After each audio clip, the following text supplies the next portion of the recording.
Let me talk just a little bit about county government. I assume when I speak to groups across Shelby County that they understand the role of county government, and oftentimes I find that they don't.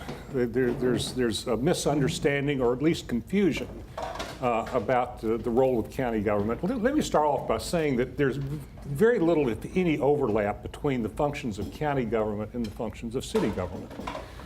County government has a very defined role to play. The role of county government is defined by the state legislature. And across Tennessee's 95 counties, 93 of those counties follow the same basic structure.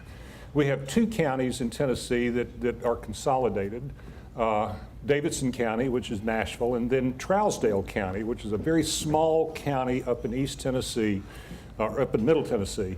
And Trousdale County has one city in the entire county. But those are the only two counties that vary from the norm across Tennessee. Now, of the other 93 counties, we're basically the same as far as our structure. And our structure is very much on the federalist model, the way it was established by our founding fathers. We have the legislative, executive, and judicial branches of government. And then in Tennessee, as defined by the legislature, we have three basic domains of service. In other words, there are three key areas that county government focuses on. We're often referred to in Tennessee as the wholesale level of government. That means that county government's responsible for those core functions of health care. Livability talks about the green space that you have. One of the things, Chris, that I love about this particular setting is right on the border of this golf course is the green line. Right. How many of you have gone out on that green line and played on that green line? Ooh, I'm glad to see the hands. God bless you for that.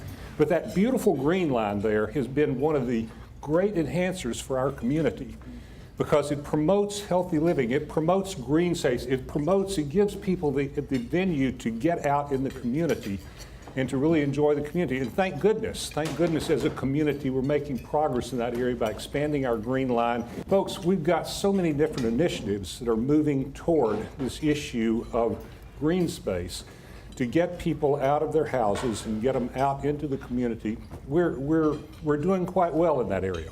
Folks, we are endowed with many attributes that can sell our community.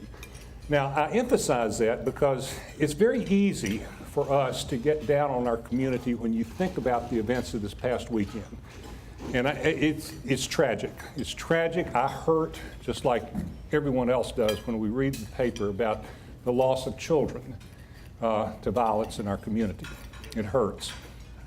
But when you dissect the issues of crime, the issues or the solving the problems of crime are much more complicated than many people really understand. And I said because there are so many facets to public safety that are not related to law enforcement that deserve more attention than they're getting.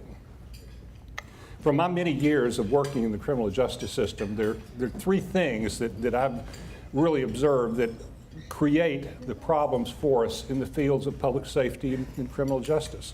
If you look at the average person that's matriculating through our criminal justice system, basically what you see is a young person, and in our community predominantly black, but it's a young person who's dropped out of school, has a comprehension level about 5th or 6th grade, comes from a very turbulent background, no faith foundation, all of those social structures that you think about that are so important in raising babies to be responsible adults.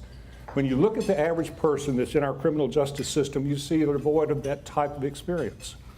They didn't grow up in a faith community. They didn't grow up in a community that emphasized education. They didn't grow up in an intact family where parents worked together to raise that child. What's the best way you can fight crime? Raise your babies. Raise your babies right. Make sure your babies get an education. Make sure your babies have good health checkups. Make sure your babies grow up to be responsible teenagers. And as responsible teenagers, teaching them what to do to be responsible adults.